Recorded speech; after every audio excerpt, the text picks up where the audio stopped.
Hey, what's going on, everybody? This is Tony from the RedBeard Podcast. It is Friday, and you are hanging out here with me and my boy, Costa. Yeah, man, what's going on? What up, kid? Yeah, man. So, dude, I'm glad we're doing this again. Wait a minute, dude. You don't sound like Cooley. Hey, Cooley. Hey, what's up, buddy? Oh, all right. Yeah. So, Jay, what the hell are you doing, man? I didn't. You guys start without me? Didn't think you were showing up. We're actually we already started recording, man.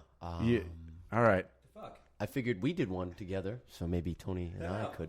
All right, man. Well, yeah, but Jay, that's crazy, man, because for a second I thought you were Cooley. That's crazy talk. I know. And you know what's even crazier is I can see him, and I didn't think it was him. It's the beard. So, yeah. Everybody with a beard looks the same, right? They do. Yeah, you guys, you get the same color, the same shade. All look alike to me. Oh, man. It's the Bearded Podcast, except I shaved this morning.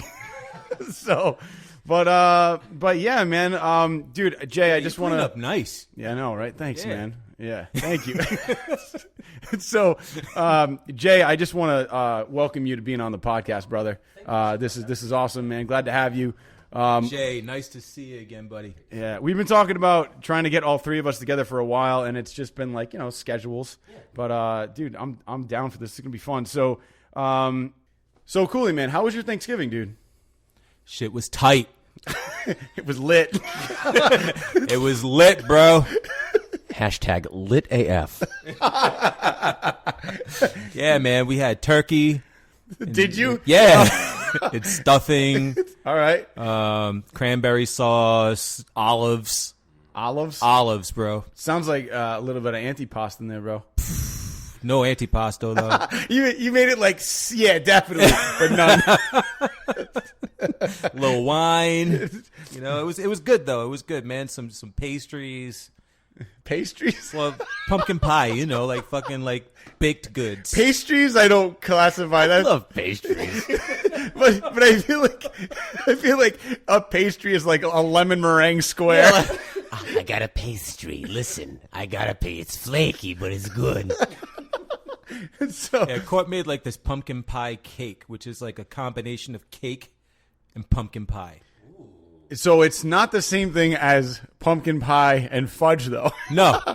Which will make sense in the future, right. Listeners. Yes. All right. But no, it's not. But yeah.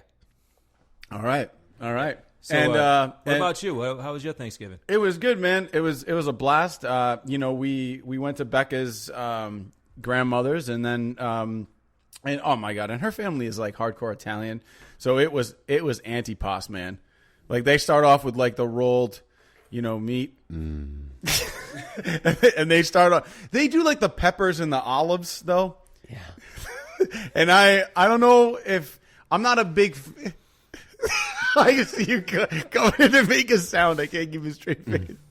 So, I'm not a big fan of the peppers and the olives, but I am a big fan of. Oh my god, they had the turkey, the stuffing, the cranberry sauce, all that good stuff. Yeah. So it was. So it was really good. Nevertheless, and Jay, making all the sounds over there, being a Foley artist. Basically, how was your first married Thanksgiving? Because this was your first married Thanksgiving. Yeah, it was. Thank you so much. Yeah. It was great. My beloved wife made us some food. I have dietary preferences, and so she made us some food, and we brought it to my parents' house and hung out with my folks and my brother and his wife and my nephew, and had a great time and ate. Had some dessert, and then no pastries though, and then played some dice, and it was great, and it was a blast. I had a great dice, time. Man. That's not CeeLo or anything, not Yahtzee. It was a good time. Nice, man, nice. All right, and yeah, it was your first married Thanksgiving too, though, right? Actually, it was. Hey! Hey! Look at that. Yeah, it was, man. Mazel tov! Yeah, thanks, man. Yeah, no, it was. It was cool, man. It was first married Thanksgiving, and this will be my first married Christmas coming up. So that's cool. It's a whole new experience, in the new house. So I'm excited for that. I don't know where we're going to put the Christmas tree, but probably going to be behind me. That's the only space I have. My couch takes up the majority of the living room. So anyway... But listen, so I think this is cool, man, because we've been trying to get together for a long time, all three of us, And we finally made it happen. Schedules are a bitch sometimes. But, we've been talking about paranormal stuff for so long. And paranormal stuff is great because it's interesting. And there are people out there who believe in it. And there are people out there who don't believe in it, Cooley, who's a skeptic. And it's fine. I figured out why I'm a skeptic, though. Tell me. I really want to know. Well... And I know you're serious about this. Yeah. So, and I was thinking about the story that you told me last time when we were together, Jay, when we got on the podcast together. I think Scooby-Doo ruined it for me. Scooby-Doo? All right. Yeah, because you listen to... I didn't see it going that way at all. Well, no, seriously, you listen, you hear a story about some kind of happening, and all I can think about is at the end of it, somebody ripping a mask off their face and the big reveal that it's the guy that owns the club the whole time, right? Or just in a house where you might be hearing some spooky sounds. It's there's a reveal at the end that it's something that's not supernatural, right? Even though it seems like it is, because in the Scooby-Doo show they take the mask off the guy at the end, but throughout the whole show, the ghost is see-through, glowing, really, there's no way that that's a guy in a mask. Yeah. But at the end, it's a guy in a mask. It's a guy in a mask. Right? So no matter how real it looks or no matter how scary it may seem, it's always a guy in a mask. And that's how it is for me. It's I always feel like it's just going to be something that just exists that is explainable by, just everyday normal stuff that happens. Mm-hmm. Gotcha. I back that. And that's the thing too, is I understand that it's all about, for some folks, it's it's a very subjective experience, and if you don't have those experiences, then I don't expect anyone to believe it or have any foundation for it. Right. If you've had an experience, then yeah, of course, we live our lives through our own eyes and through our own minds, so we're the only ones who truly experience what we do. That's why people believe what they believe, whether it's, spiritual or religious or anything like that. It's based on what one experiences and feels. And so I get it. I can totally respect and understand why there are skeptics out there for anything, or people who might have a different belief in something. So I totally get it, and while I've had certain experiences, I'm the only one who experienced it.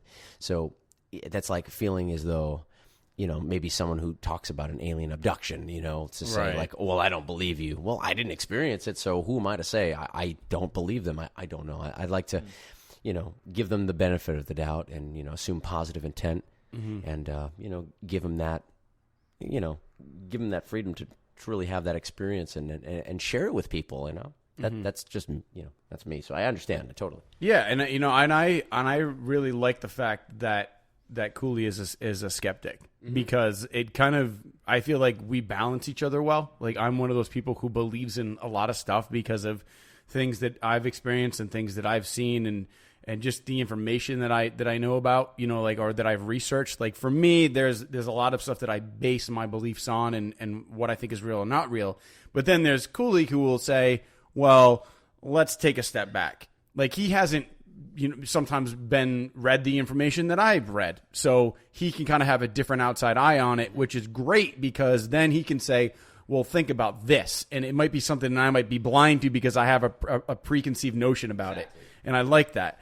So the orb, you were like, well, maybe it was a light behind you. And I'm like, there was not a light behind me, but thank you. You know what I mean? Right. You know what I mean? I didn't think of that, so stuff like that's cool. But Jay, I mean, definitely we have you on as a guest today because you have had some experiences that we are very interested in hearing about. So let's just have you tell tell us about some of those experiences. I remember, well, I won't divulge all of it because I want people to go back in time and listen to that last podcast I did with Cooley. Well, you weren't there. That is our fourth guest. Yeah, that's our fourth guest. Yeah. Hello, my name is Reginald. Reginald Walter Bartholomew Smith III. No, I'm just kidding. Yeah, so you weren't there the last. I don't even know. Yeah, I don't know where I was going with that. I love it though. And so essentially, we I was playing a show, on tour and hanging out. And where was this? This is in Milwaukee, the good land. Hashtag means roll. Yes. It was at a venue. there's a venue called the Rave or the Eagles Club. And for some folks, it's an old. There was a fraternity that once. Can I stop you for 1 second? Of course you can. So how did that happen? Where it's called the Rave or the Eagles Club? Well, yeah. Well, those are very. It's like one sounds like an awesome party, and then you're like doing tons of drugs, and one sounds like a VFW. Come on down to Eagles Club. We got drink specials. $1.99 for Pabst Blue. $12.99 spaghetti and meatballs. You come on down. well, because there's literally a plethora of venues in this one building. It's a really large venue, and so if you were to look it up online, it's they've got a bunch of venues in there. So Gotcha. It's usually, I know it as the Rave, but I know it's like the Eagles Club, and then there's like this other like small like a little bar in there, but it's a really cool place, and we play in the big room. And so there was it was at one time used by a fraternity, and so this particular fraternity that occupied that building at one point in time, they do certain things, and so I'm not sure how much people or some of your listeners may or may not know, but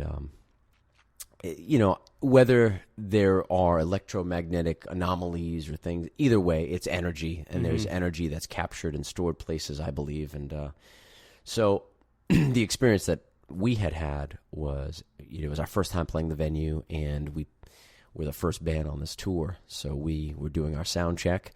Everything was fine, sounded great, new strings on all the instruments. And so I went to the green room or our dressing room and took a nap because I had done all the driving. And I felt like there was a presence there and that someone had said my name. And so I, came to looking around. I thought it was like one of my guys that was in the room because I heard some noise and felt like there was someone there because it sounded like someone was there. And I sum it up about in the same way, like as if back when we were kids, when someone would turn a television on in another room and you were on the other side of the house and you could just hear it or feel it. It was that kind of, that energy or that hum, Right. With that presence, feeling like someone was in the room and saying my name. But I didn't hear it when I was awake. So granted, I feel like, it could be a coincidence, Right. Could have been a dream state, whatever, what have you. But we played and couldn't hear anything out of the monitors, and especially on our lead guitar player's side. And then like all of a sudden it was just like this loud feedback that just came out of Chris's monitor. It was just blaring, and he broke a string, and it was crazy. Our drummer had the weird experiences. And so I remember one of the guys who was working there said, oh, yeah, we were talking about like, oh yeah, he's like, oh, it was a great show. And we were like, oh, not really. And I said, oh, that's just them messing with you. I was like, what are you talking about? And like, them, that's scary. Yeah, just like them. Nonchalant. Yeah, Them. it's them. That's good. So he's like, well, he says, every band, their first show here, there's always a band that reports a problem in this room, like when they play their first time. Okay. Jesus. Odd. So, and this is the same venue too. For some history, this is the same hotel where Jeffrey Dahmer would actually go to, like dance club, all right, and pick up his victims. And the hotel that he would go to is right across the street from this place, or adjacent across the street. So, that's coincidence. creepy nonetheless. It's creepy. Yeah, Coincidence, definitely. maybe, I don't know, but definitely experience. And that was the last one I had talked about on that last podcast when I was with Cooley. Mm-hmm.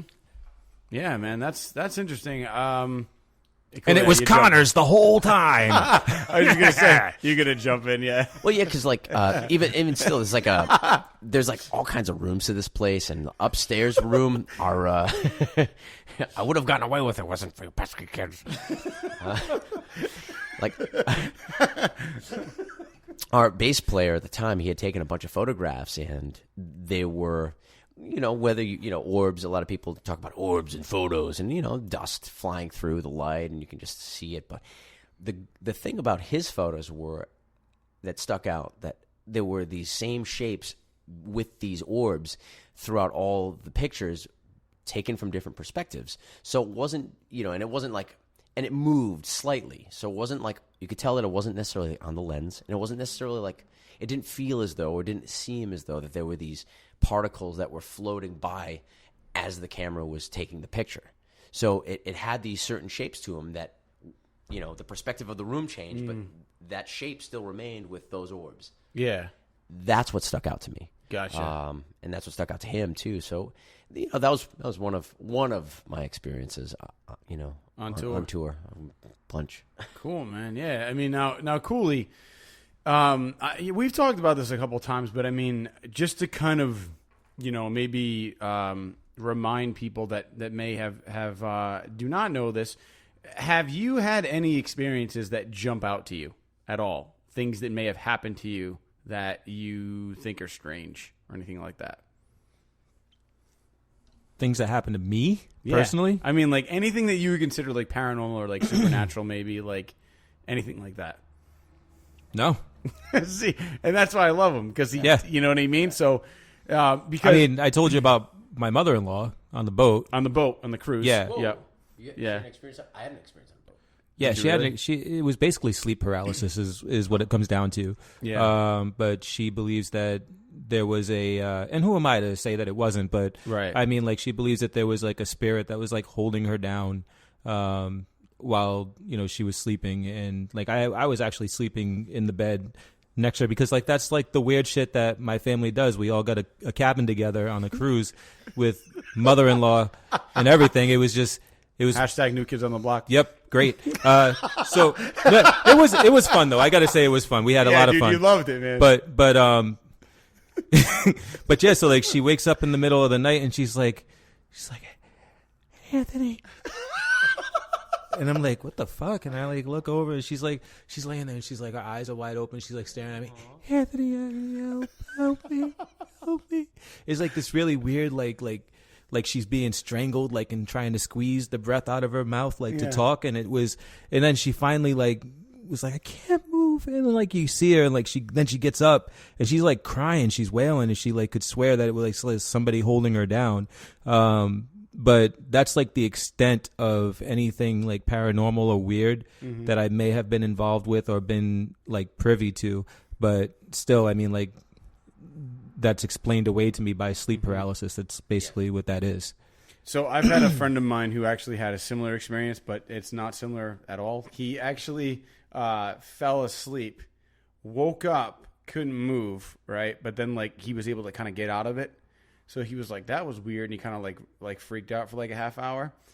He went back to sleep and then he woke up in another room, but he was at the foot of the stairs. Like if he had rolled over an inch, he would have like rolled down the stairs. And that happened to him 3 times in that house. He's like, so maybe sleepwalking or like, I've thought about sleepwalking. Right, but I was like, it's very interesting that he would pick the stairs, but to the point where like if he rolled over, like they were like, I've been to that house and I've seen those stairs. They're not like carpeted like, stairs. They're not wood? They're wooden stairs, but they're also extremely steep. So if you were to roll over and fall down those stairs, like it's serious injury. Like when I was walking down the stairs, I was like, dude, like these are like are these like more steep than usual? He's like, yeah, this house is really old. And so, so in the combination old with house. that, you know what I mean? And the fact that he would wake up at the foot of the stairs, like, I mean, I understand people sleepwalk, but usually in studies show that sleepwalking, you follow normal patterns of where you are when you're normally alive, or alive when you're awake. Was it summertime? I don't think so. No. The only my brain immediately. Actually, no, it was winter. Actually, yeah. Oh, winter. So my brain went to like if it's wooden stairs, wooden floor, it's cool. So if it's hot and you like lay on the floor, like if you're in a sleep state, you would go to the wood. But that doesn't sound like it's. Yeah, I mean that's interesting. I've never heard that, but I mean, I've never even would have thought of that. But I mean, that's interesting because it was just weird for him. He's like, why would I wake up at the foot of the stairs? Like it doesn't make any sense to me. It freaks me out. He's like, because it could really hurt myself. So I don't know. I always thought that was very weird. So who knows? So like, the other thing about the cruise ship thing was like, as soon as that happened, like I jumped on my phone and I played like in every fucking horror movie, like everybody goes to like, the library and they break out the microfiche and they're like, yeah. Right. Nowadays it's a cell phone. Yeah. Right. So I break out my cell phone, go to Google, and I'm looking up like, because it's a Carnival cruise. So like I'm looking it up, and I'm I look up all the Carnival cruise ships that had a death on it. Right. Right. The ship I'm on is like the only one in the fleet that hasn't had some weird like friggin' like death or suicide or thing that happened that could result in there being a ghost on the ship. It's the only ship that didn't have anything go wrong. That's crazy, man. So I'm like, okay, cool. So there's no correlation. So like I try sometimes to find something to make me believe. Right. And I still haven't come across it myself. But I think that's I like that because I feel like when you do have something, it probably stick out to you. You know. So one of the things I find is interesting, and all three of us actually know this guy because we work with him, and I know that he doesn't care if I use his name because we've talked him on a podcast before, and that's fine. His name's Bruce Calver. He's actually a magician, and we talked about him numerous times. Because of what he does, he doesn't really believe in like supernatural things. Right. And I remember we were in the break room once, and this came up, and I said to him, you know, my grandmother had an experience, and he literally like tore it apart. Like to the point where, like, I understand like where he was rationalizing it from, and I know he doesn't know my grandmother. Like, why would he? But at the same time, it's kind of like I understand where he's coming from, and the story is very, very quick. But basically, my grandfather passed away in 2008, or it might have been a year earlier. But he passed away, and my grandmother was in the same apartment that, you know, they were in when he passed away. He passed away in hospice, but she was making breakfast and she felt like a presence of something behind her. So she turned around and she sees this blue haze, right? And she wasn't frightened by it. She didn't feel scared. She just saw it, and she kind of like looked at it, and she said, when I looked down to the ground, I saw the same shoes and pants that your grandfather used to wear. And she's like, and I was, you know, trying to figure out what was going on. She goes, and then it literally, the feet turned around and walked away. She goes, and they turned around the corridor. She goes, and as soon as I followed it, she goes, it turned the corner, I turned the corner, and it wasn't there. And my grandmother has no reason to make up stuff like that. Like, she's never gone out of her way. Like she's just going through her normal day, making breakfast, you know, and like she feels something and she feels the need to turn around. Right. And he's like, well, maybe, you know, she was thinking about something and it was a memory and she had like her imagination. It's like, yeah, I get that. Like, I get that, sure. But no. Like, was that Bruce Calver or me? Because I remember having that conversation with you. Well, we were both in the room. I was in that room. Were you really? He was there. You were at the computer. That's right. Yeah. So you guys all know what I'm talking about. Yeah. So, I mean, that experience is something that I obviously did not have eyesight to, but it sticks out to me as something that's very strange and can't be explained. And why would my grandmother lie? And who knows, you know? So interesting. You know, I just wonder why it makes me, when people say they don't believe in that stuff and there's no reason for them to definitively say it didn't happen without them being there, then how can you disprove it? You can't. And that's where the subjectivity comes from. It's right. Like, if you've experienced it, like, you know what happened. And, you know, I personally believe your grandmother because we don't know how this all works. Right. We don't know how many dimensions there are. We don't know how this works. Is it a multiple dimension? Is it a, you know, a blip in the matrix, or, you know, just to use that term? Yeah. You know, one never knows. Like, so how is it? You know, when there's so many cultures, you know, we're talking like indigenous tribes and cultures that have talked about like the passing of life into the next realm or the next world, and even this environment and this earth going into different worlds. It's been talked about for millennia. So one never knows how it all works, but there are ancient teachings, and people, you know, whether you chalk it up as esoteric teachings or these are like folklore and mythologies that are passed on, I like to believe that some of it's, you know, it's rooted in some truth and some maybe some misinterpretations as well, based on what people may or may not know when they experience it. Well, it's kind of like, you know, you have somebody who's like, oh, I saw this. Like, maybe like, I don't know, 150 people saw it. You're like, okay, well, that's weird, right? But when you have like, you know, people in different cultures all over the world are experiencing something similar, that would win any court case in the world with that many witnesses. You know what I mean? So very interesting. You know, it can't be just That's why it sticks out to me. It's not just a very singular group of people. It's people from different backgrounds, cultures, everything that have experienced stuff like that. So, but let's hear something else you've experienced. I'm really interested. Definitely, right, man. Because I know you got like a ton, man. I don't know. You some stuff. I was going to go into something else right now. No, go for it, man. Whatever. Well, it's not necessarily my experience, but was it Okekehara, the forest in Japan? Yeah. At the foot of Mount Fuji, for instance. This is this forest that people literally go into and commit suicide. That's the forest that Rob was talking about when he was going to go to Japan. Right. That they didn't go. Yeah, and Julie was like, that was her big thing. Like, Julie wanted to go and see that forest. Like, that was like the big reason why she wanted to go to Japan. She wanted to walk into the forest. I would have been afraid if I was her partner. Yeah. That's well, no, she didn't want to go there to commit suicide. She just wanted to see it. Yeah, because like it was fascinating to her. Yeah. No, I know. It's just that's an interesting place. And this is where they do a sweep of this forest annually, and they will find on average between 70 to 150 bodies. That's insane. Like per year or per year, annually. Per year. Oh my god! And people will go in there and they'll tie ribbons around trees to find their way back out. If they go in, they find notes, they find backpacks, they find cars parked there for months on end, and they know the ultimate demise of these folks. So, there's ancient Japanese. I've been to Japan, toured there, and there's tales, and there's people who talk about it that this is a forest you do not go into because they believe that it is evil. And correct. Right, yeah. That's my cat Red. Half in and half out cats.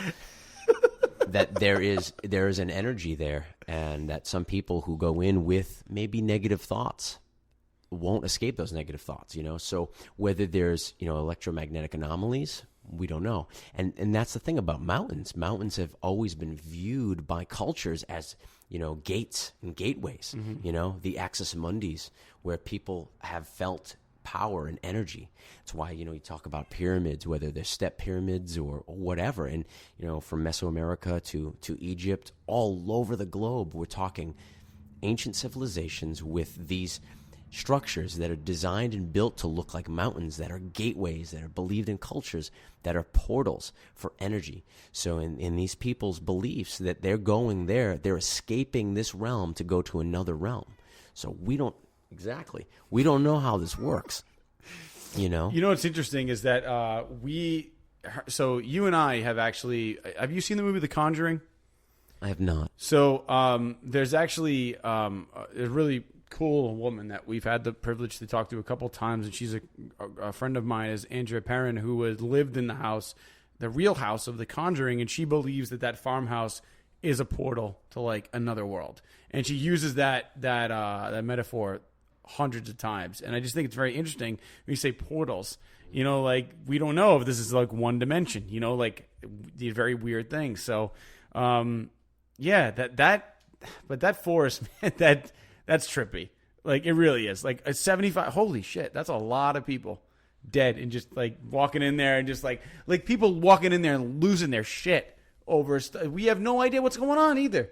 What did they see? No, exactly. And this is the thing too about mountains and energy and that forest. Sorry. Yeah, it's crazy. Yeah. What do you think, Cooley? I love it. Yeah, I mean, sure. Yeah, portals and like energy, and it's all fascinating. Yeah. That's but it. I'm listening and I'm fascinated and I'm intrigued. It's entertaining. Yeah. To me, and I don't want to sound like I'm being like disrespectful to anybody else's like feel, but to me it's pure entertainment. You feel like it's more sci-fi, I think. Yeah, I feel like I've read books, I've read stories, I've read the fiction. And I think a lot of people have read the fiction. And like when you say stuff like, well, all these people around the world have had experiences like this. And it's like, yeah, there are people around the world that have also been influenced by other people's stories. Mm-hmm. And, true. Once the cat's out the bag, everybody's seen, Jesus's face in a painting or in a piece of cloth or in a sheet or in a pillowcase or in a piece of pizza, piece of toast. Yep. Yeah. You know, like the rust on a pipe. Oh my God, it's Jesus's face, or it's the Holy Mother. Like, I mean, like once the story is out there, it perpetuates like the possibility of actually being able to like have these experiences yourself, because like your mind like just does it to you. Like it's not something that you do consciously. Right. So yeah, for me it's entertaining and it's fun. And when I see people like around, like you say, around the world, it's almost like, for me, it's like geocaching. It's like, you know, it's like, oh, it happened over there. Oh, Japan. There we go. We got one in Japan. Right. Like, and so, you know, until I actually, because here's the bottom line for me. If it was that real, then there would be mass experiences. It wouldn't be like a group of people here, a group of people there. Every now and then somebody springs up. But it could be location based too, though. You know what I mean? Yeah, I know. Like, but even if it's location based, how come there's not like? How come like you just can't go to that place and experience the shit? Well, who says you can't? Like you could walk into that forest, but you take a chance. And there's a lot of theories too, talking about how their frequency. You know, this frequency is everything, and light is a vibration. Everything is a vibration. So dependent on where one's frequency is, they would experience something on a different level than someone else. So with that being said, having someone who's maybe, you know, having a bad day. Right. And the only reason I say that is I wanted to jump in is because there's been things that I've read and people that I've talked to, especially the parent family, they moved into that house, and what they believe is that because now this is what I've read, so that there are, when you have a younger group of teenagers who are going through like the adolescent phase, it's a different type of energy. Mm-hmm. And those kids were very young where they were growing up in that house. So the demon or entity that was in that house fed off that energy and literally like sucked the life out of that family. Like the mother, they even said that their mother aged faster than they'd ever seen from the 10 years that they've been in that house. Like it looked like the life had been sucked out of her. So it literally like takes the energy from that family and those kids and uses it to become stronger. And even though that sounds like something out of a freaking sci-fi novel, it's not an uncommon thing for people to actually find that. Like the people that the Amityville house, right. A lot of the people that like there were like 4 or 5 kids that moved into that house with their parents, and the people that lived in there before and after have not had any experiences. They're like, well, this is bullshit. Like it was all perpetuated, but it's like it wasn't the same circumstances. Right. It wasn't 5 young kids. It wasn't the specifics of that family per se that seemed to have the right energy that made them vulnerable to whatever was in the house. And I think that that's very interesting. And also, if you look at the Amityville, they have like the case files or whatever. There's the freakiest thing I've ever freaking seen. They have a time-lapse camera set up. And there is literally a photo that if you look at it closely, you won't see anything. But they zoom into a staircase and you see what looks like a legit kid's face literally looking around, like peering around the banister, looking directly into the camera. Like knowing like the picture is going to be taken.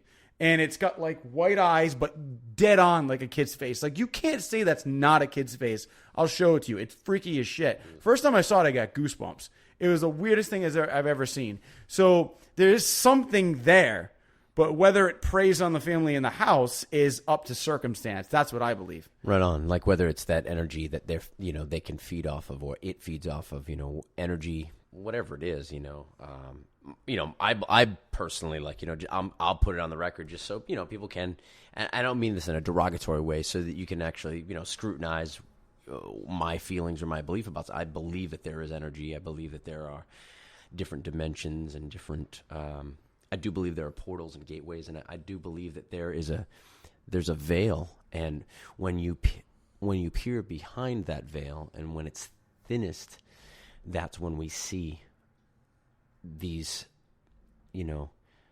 apparitions, or we feel certain energies. when it's at its thinnest. And then I know whether they're ley lines or different energy fields, like whether you talk about the Bermuda Triangle, whether you talk about even the Bridgewater Triangle. There are different spots, around the earth that a lot of ancient cultures gravitated to, had experiences at, and they made them either their holy places or, their damned places based on experiences that they had. And their tales would be like, you don't go there. And granted, yeah, happenstance, like something bad could have happened. It was coincidence, sure, or whatever. And I get that. I totally do. But feeling energy and feeling and having an experience will change everything. And again, I think it all has to do with frequency and vibration and energy, based on the observer. Yeah. So, I mean, I was going to ask you about one of your other experiences, because I definitely want to hear about another thing that you've experienced personally. I can do either. I mean, positive, negative. What would you? I got. What's the weirdest thing you've experienced? Gosh, I feel ill prepared. All right. Weirdest I've experienced.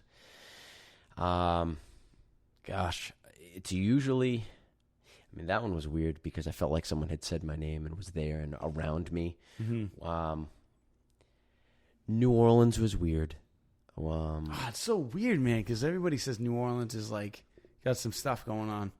New Orleans, and I'm not just saying that like to be, it's New Orleans, it's weird. Like it's like it's like legit. Like there are folks that you meet. Like, so there was a guy at the show. We played the House of Blues in New Orleans, and so a couple things had happened.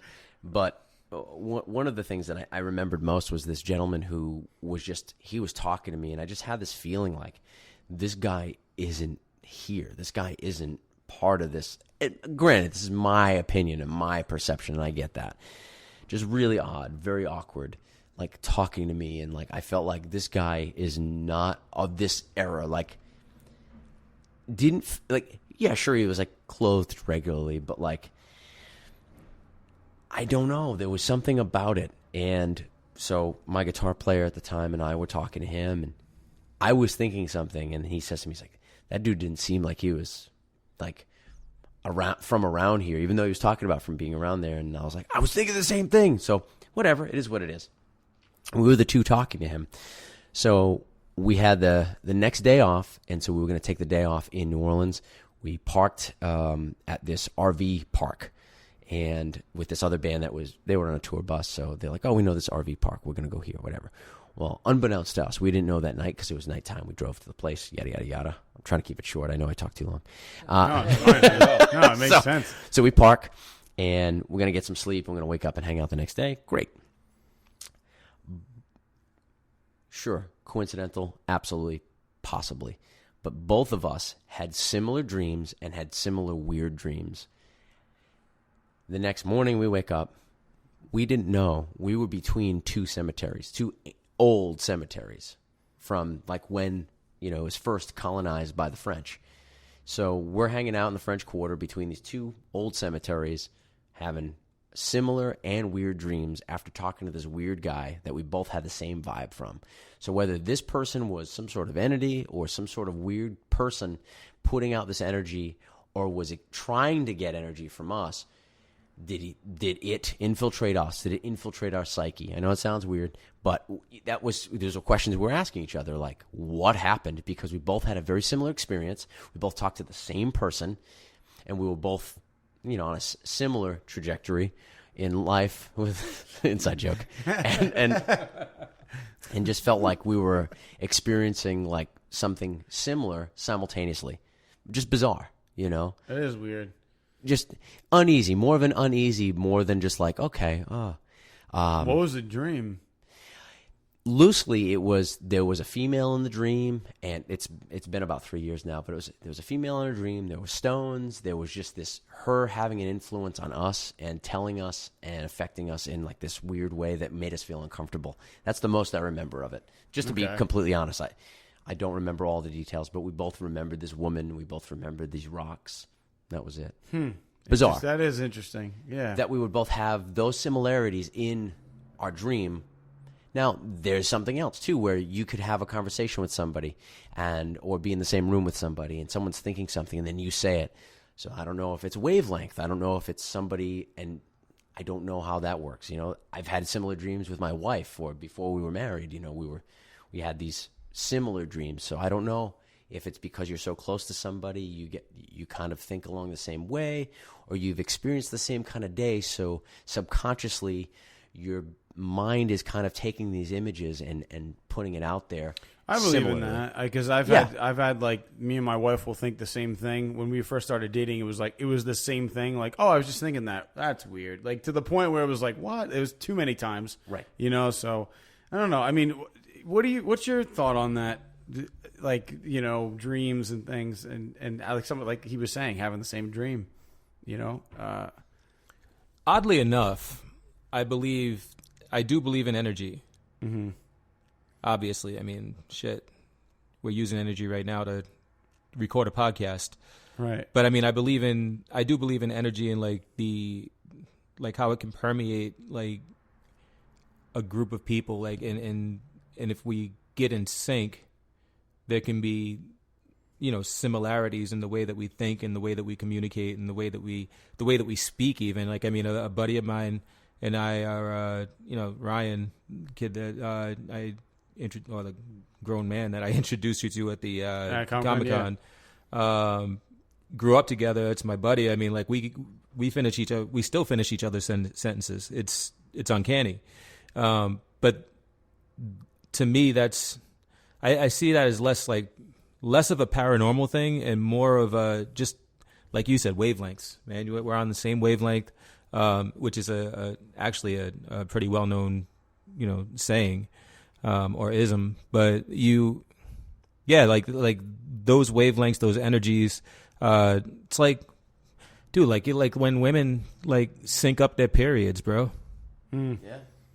Right? Yeah. You live in the house for for a certain amount of time, like you set your watch by it. You know what I mean? And same thing with I think that's the same thing with like dreams, nightmares, aspirations, like your feelings, your hopes, and I mean just your general energy level, not what you hope to accomplish, but just your level of hope for that thing. It's all related to like the people that you surround yourself with. But whether or not that's paranormal, I don't know. I guess maybe I'm not enough of an expert to actually label it, but I don't see it as a paranormal thing. Mm-hmm. And I totally agree with that too, because I feel as like society has moved forward and progressed, for lack of better terms.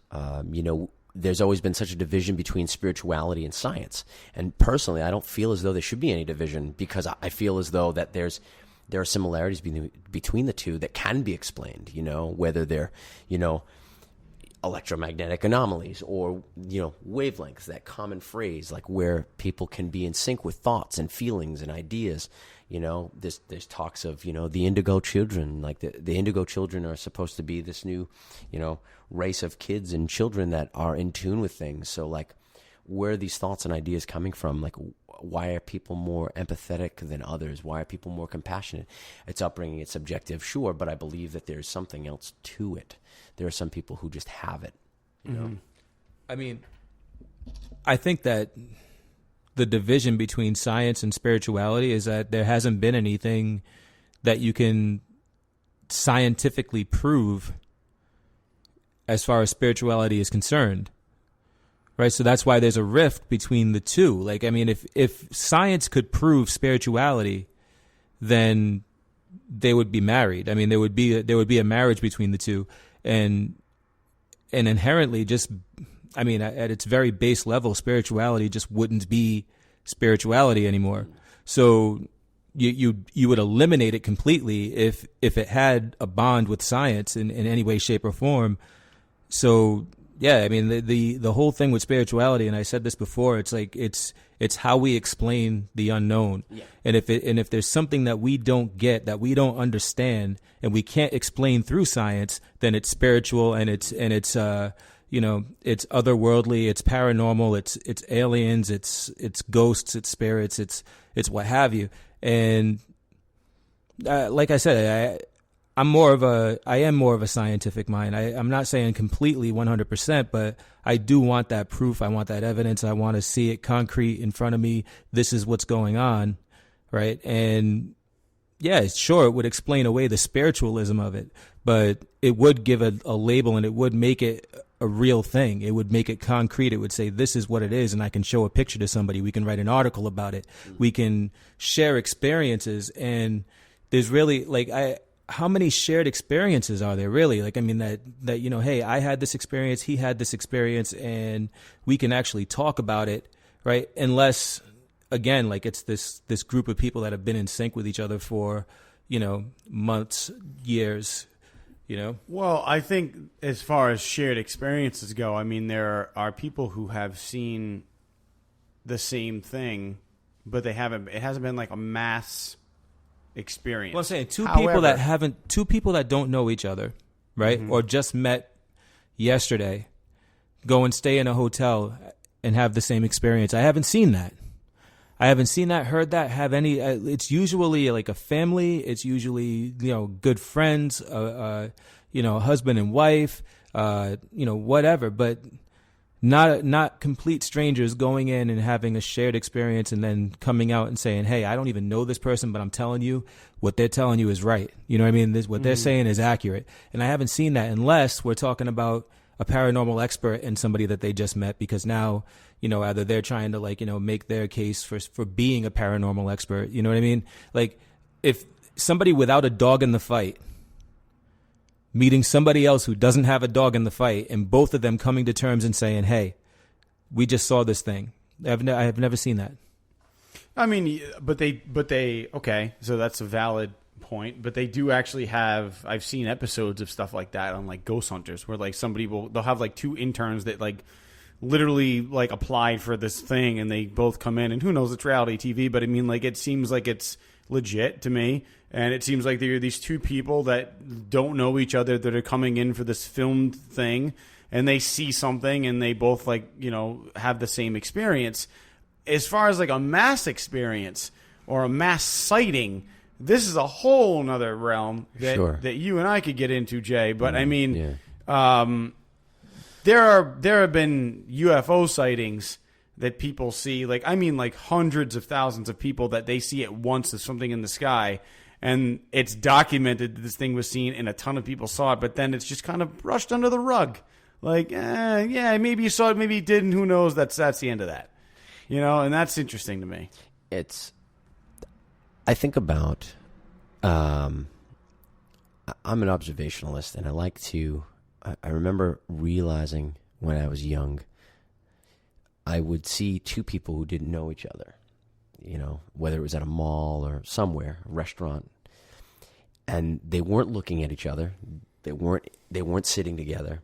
But I remember seeing and observing both of these people, and this has happened multiple times, and maybe you've experienced this, where they're both yawning at the same time, but they didn't see each other yawn, and they didn't start the yawn, and that one didn't see this one, and they're yawning at the same time. And I've seen that often. I've seen people yawning like they're on the same wavelength, or like, granted, it might mean nothing, but I don't feel as it's just this coincidence. I feel as though that there's something underlying there, and that's where, like, I'd like to know. You know, there's everything in nature has been calculated. You know, we can see the golden spiral in so many things, in the way patterns and growth of plants and organisms, and it's mathematics, it's geometry, it's calculated. So something so calculated, but yet so profound and so beautiful and so mysterious at the same time. And that's the stuff that fascinates me. That's the stuff that makes me tick. Mm-hmm. But, you know, who knows? I don't know. I don't know what my point was, but I just remember the yawn story. No, I mean, it makes sense because you're thinking that there's something else out there that we can't explain. Interconnectedness, and where people might be aligned and not even realize it, you know, and I don't know. It's the unexplained, you know, and so to echo what you were saying, you know, I understand, like, spirituality and science, you know, you know, they say, what's the quote?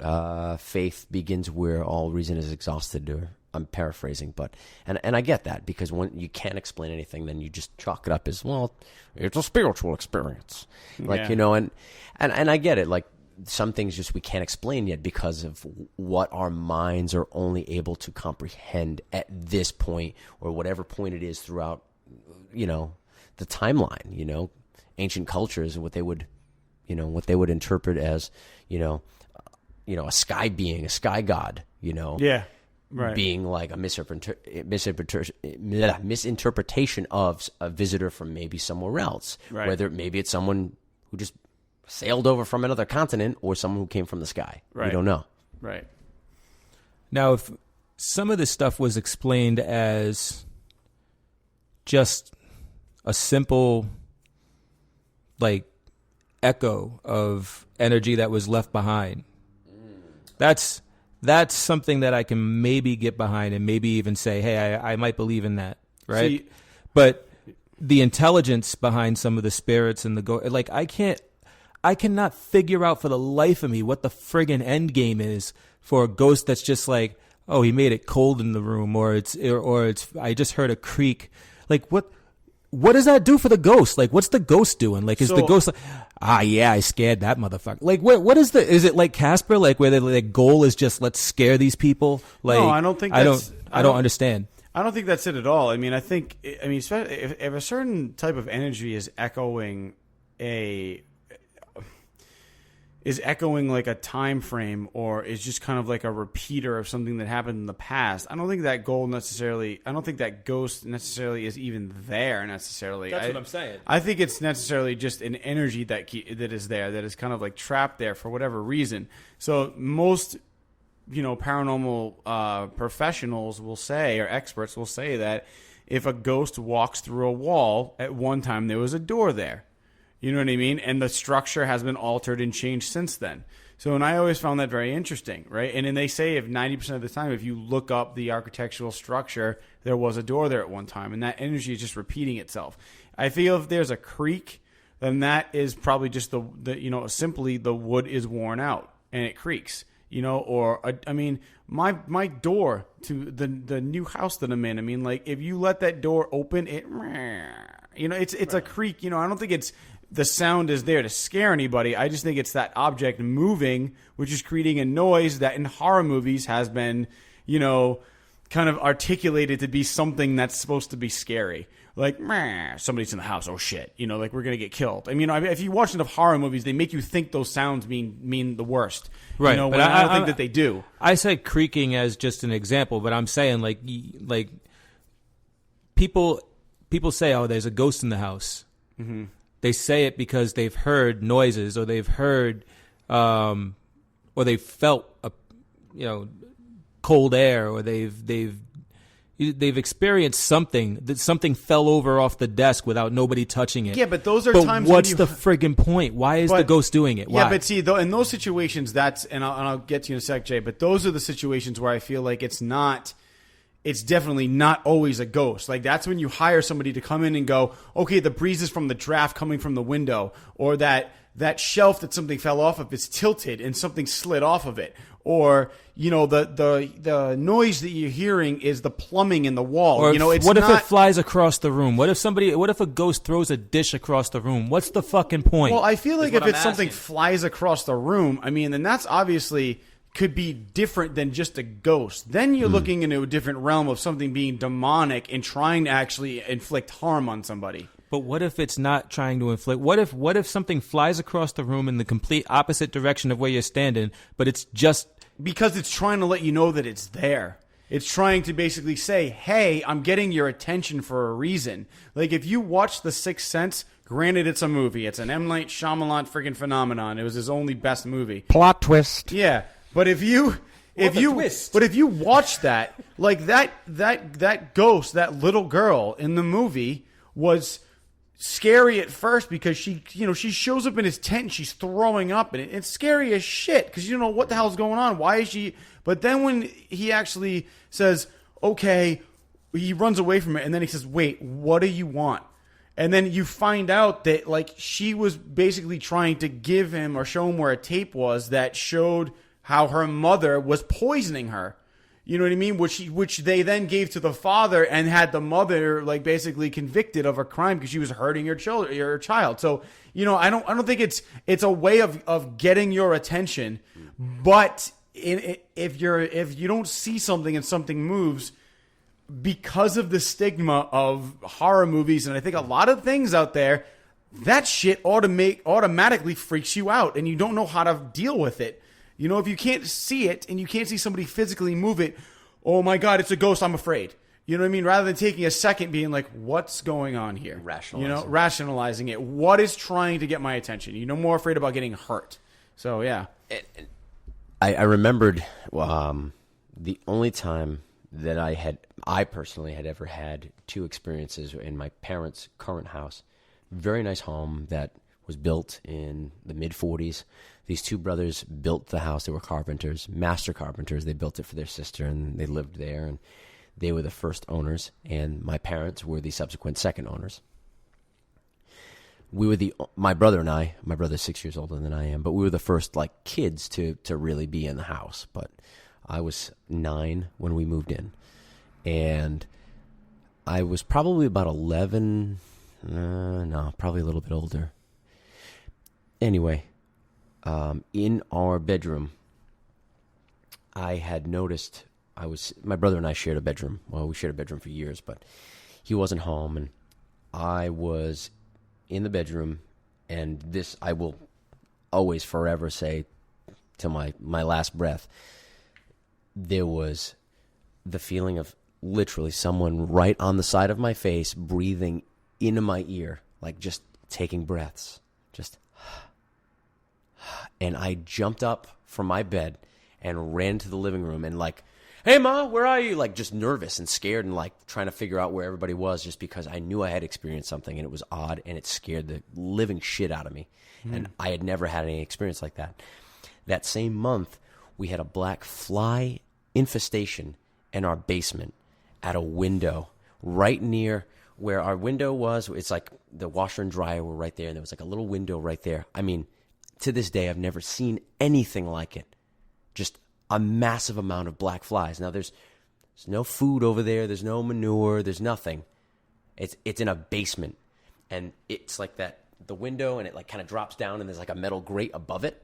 Yeah, you know that kind of like basement window. Okay, but the flies were inside. So there's no way for them to get in there. Right. See, that's weird, man. You've seen Amityville, right? I have, but yes. You know what I'm saying? Like the black flies is also like supposed to symbolize like demonic presence. And this was shit. before I saw Amityville. So that's fucking weird. And this was this feeling and this energy that I felt awkward about. Now, my mother is a very spiritual person, and my mom started smudging because my mom felt something too, because my mom had experiences that she still to this day never shared with me. And my mom did some things. Thank God, knock on wood, nothing's ever returned. But it was this whole weird vibe that, I mean, my family, we are so tight. I mean, I kiss my brother on the cheek. We're that tight. We love each other. But at that point in our family's life, it was the weirdest thing. My grandfather had passed away, and my dad was really like, he was just despondent, really like kind of like not himself. And like, there was just a lot of tension with everybody, and it was just really awkward and weird. And there was a lot of negative energy. And it was all around the same time. So that's where like I started really understanding this energy and this, you know, unbeknownst to me, but yeah, you can't like, I experienced it, and I experienced the breath, but my whole family experienced the flies in the basement for no apparent reason. There's nothing there. There's nothing that the flies would be drawn to. There's no food. There's nothing. Nothing. It's not a kitchen. There's nothing. Mm-hmm. So what are they there for? There's no poop. I could understand if there's like a cat poop or dog poop or nothing.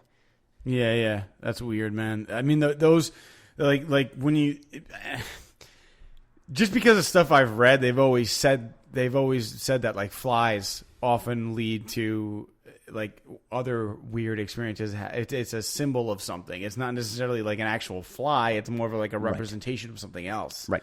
You know what I mean? So, and I never knew that at that age. And at that luckily. age, that's why it's interesting, because there's no preconceived notions about what that might be. No, just a You know? feeling. Just a feeling, yeah. Of this doesn't feel right. I feel this is awful. Right. And just, I feel like that's a little bit more profound than actually seeing something as feeling something. You know what I mean? Yeah. Because if you don't feel right, there's nothing really you can do about that. You know what I mean? You can't confront a feeling. You know what I mean? You have to just accept it and kind of deal with it. So, I don't know. I mean, what do you think about hearing stuff like that? Like, how does that affect you at all, or does it? I love the pause. I always love the pause. And I will not be offended. You know, I love you. I guard my words, man. Only because the intention is not to be like a jackass about it, and the intention is not to say that I don't believe you, or because I truly believe that you saw what you saw, and you believe what you believe, and you felt what you felt. I personally don't see it as supernatural because I don't know all of the circumstances. Like, and that's what it comes down to. I mean, I'm hearing the story secondhand. I'm not there. Right. And it's the same as hearing that somebody said something about such and such.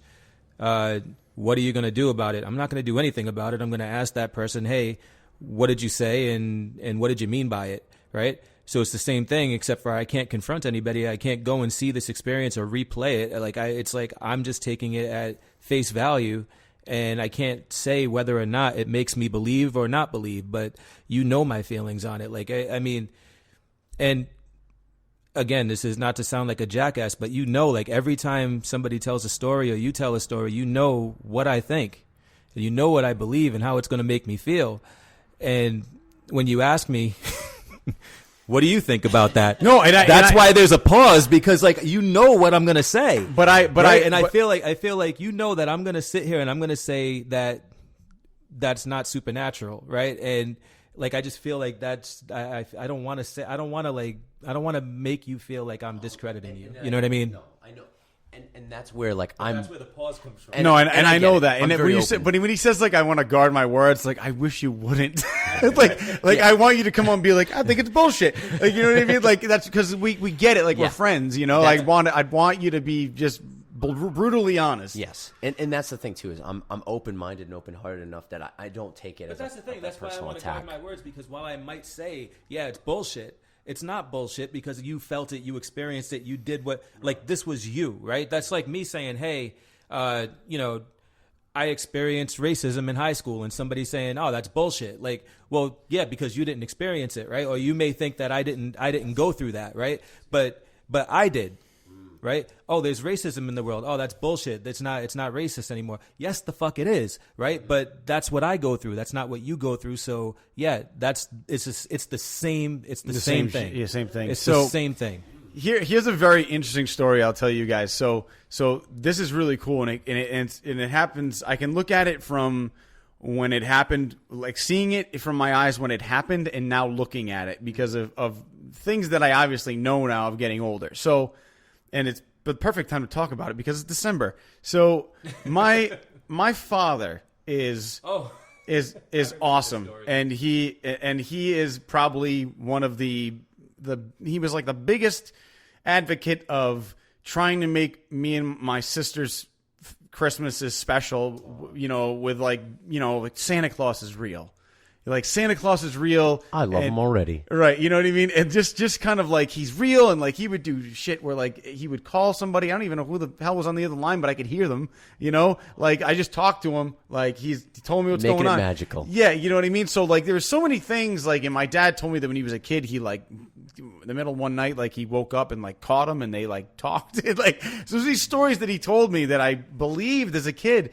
And, you know, so when I was a kid, we were coming home once, and it was like the beginning or mid-December, and it was already dark out. And we walked into my backyard, and you know, I'm walking in the back breezeway, and all of a sudden I hear my dad go, "What's that?" And he's like, "Look," and he's like, "What's that?" in the backyard, and we turn around, and there's a pink bike that was for my sister, and it was like one of those days where it's like, you know, you come home from school, you we park the car in the garage. He locks the garage. We walk into the back of the house. We go inside. That's it. So I don't know how he pulled this off to this day, but I literally walked with him like from the garage into the house. Next thing I know, he's like, "What's that behind you? There's a bike there that wasn't there 10 seconds ago."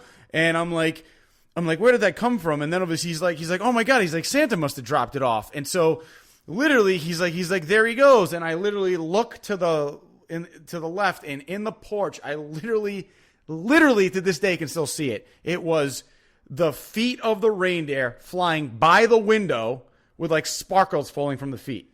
Like I legit saw that shit. Like legit, I saw that. Like vividly saw it to the point where I was like, "Holy shit!" Like, you know what I mean? Like to this day, I can still see it. Right? Ran out of the house. I'm looking up in the sky. I can't see shit. My dad's like, "He's got to be over there." Like I'm like, "Where the fuck is? I just saw it. I just legit saw this shit." Like I'm not. This isn't. So, but now magic dust for Santa Claus. Right. But it's like now, it's like, I'm older. I know that was not real. And it was my imagination. But it really goes to prove like how powerful your mind is. And Absolutely. how it can make you see things that are not there because you want to see things, right? So, like now I understand like Santa Claus isn't real. I understand what Whoa. Well, for those, if we have some. What are you talking about? So I know that now as an adult, and I understand what my dad was trying to do. And of course, I will continue those things with my kids because I understand how much they meant to me. So I want to give my kids the same experience when that happens. But, it also, I think, chucks it up to Cooley's point and to all of our points is that, it's like you weren't there. You didn't experience it. So you don't understand what happened in that moment. But at that moment, that shit was so real to me that I can't even describe it. But I also have the unique perspective of being a kid and now being an adult and knowing that wasn't actually there and that isn't real, but I still remember seeing it and I can still see it. So your mind can actually have a big effect on what you see. And I think that was kind of full circle here, what Bruce Calvert was talking about. He's like, well, maybe your grandmother was thinking about it subconsciously and then saw that. So respect, but who knows? Right. And I think it speaks to the proliferation of like folklore and mythology, where people are seeing and telling and retelling and telling and retelling again and again because they believe it and they want their children and so on and so forth to believe it. So it creates those preconceived notions. Right. Yeah. When I hear black and white photography, I think of pictures of Paul McCartney and Michael Jackson. So basically, say what you want, but don't. Every time I sing this song, I want to go my erection, but do. I wish Michael just said, "I'm gonna buy your publishing rights." Seriously, man. MJ. Yeah. Hey. Respect, Michael Jackson. Respect. So, yeah, a preconceived notion of what he thinks of black and white photos makes sense, So, well, I don't know, man. I mean, we're coming up on a little over an hour here, so I just damn! Yeah, man. So I just want to I have one thing though. Yeah, one thing. One thing. One thing and up. One thing. One more thing. Slew around. I think I can find him. Hold on a second. Where is he? Hey, what's going on? I want to know if Lou had any paranormal experiences. Let's see. Yes, matter of fact, I did. Yes, just this morning. Yeah, I did. What happened? I experienced what some would call a ghost. Where was it? In my bathroom. I took a dump, the worst dump of my freaking week. And all of a sudden, I was sweating. This is a big one. This was like, I don't know if you've ever seen that movie. with the kid and the whale jumping over his head. Free Willy? That's one. And that whale. Huge, right? That's what it felt like I was releasing. All right? Into the wild? Into my toilet bowl. I was sweating, and I was probably even clawing my leg because it hurt so freaking bad. And so I get up after I wipe my bum, and there ain't nothing in there. Ghost poop. That's something I can get behind. Yeah. Ghost poop.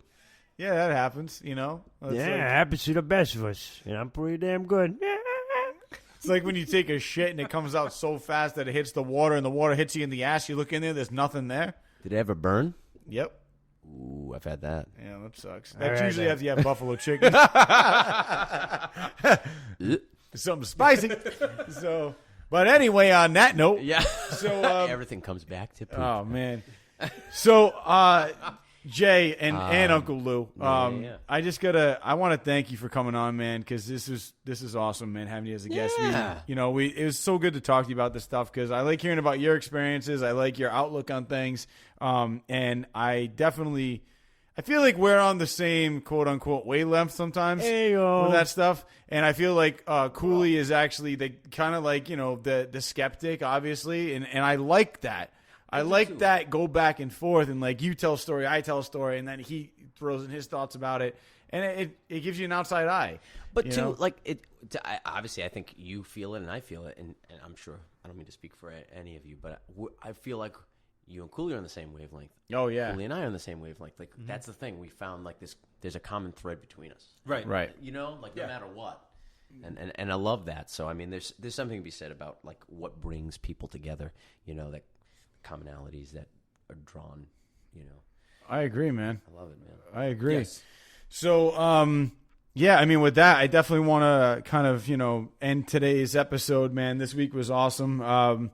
We definitely are going to be releasing the winner of the giveaway that we were going to do, and that's going to be released on Twitter and on Facebook. So make sure you're checking that. Whoever the winners are, you guys will be kind of notified individually. Not just kinda, but definitely. Yeah, obviously. Yeah, well, I don't know why I said kinda. That makes no sense. But we will notify you individually and tell you that you are the winner, and then kind of talk about what the steps are from there. But we will let you guys know probably within the next 24 hours. Yeah, there are all kinds of like terms and conditions and things like that. You're gonna have to look through and sign. Have your lawyer present. Just get that stuff ready so that when we do notify you, you're just ready to go. Yeah. So if you need a great lawyer, there's one in Rhode Island, Robert Salter. He is great. You can find him in Rhode Island, in East Providence. Robert Salter. There's a plug. Robert Salter. There it is. Robert Salter of Salter and Michelson. Checks in the mail, buddy.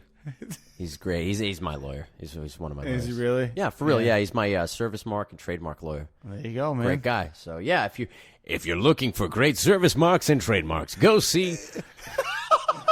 I like how you laugh at the vegan. I know, right? Go see Robert Salter from Salter and Michelson. He's there for your service mark and trademark needs. Salter and Michelson, serving Rhode Island for years. I love it. Fill in whatever amount of years you want. Yeah, that's awesome. All right, well, that's it, man. Cool. You got anything else to add? Facebook, Instagram, Twitter, All that stuff. all of it. Yeah. RedBeard Podcast. YouTube. We're there. All right, guys. Oh, wait. Whoa, whoa. Hold on. Hold on a second. We're talking plugs? I'm going to give you plugs. I don't mean the kind you put on your head. Or the kind you put in your engine. You can follow Wicked Lou on Instagrams at Wicked Lou, Wicked with a Y, WICKEDLOU, Wicked Lou on Instagram for a wicked good time. And what's up with Thy Will Be Done, man? Where can we dude. What's check going out on your with stuff? that? Oh, well, thanks. You can find us on Facebook, facebook.com. /Thy Will Be Done, and we're on Instagram at _TWBD_. Yeah, and on Twitter at TWBD. Word, man. All right. Well, that does it this week for RedBeard Podcast. Make sure you guys, stay tuned for those winners, and we will catch you guys next week. That's it. Peace. Later.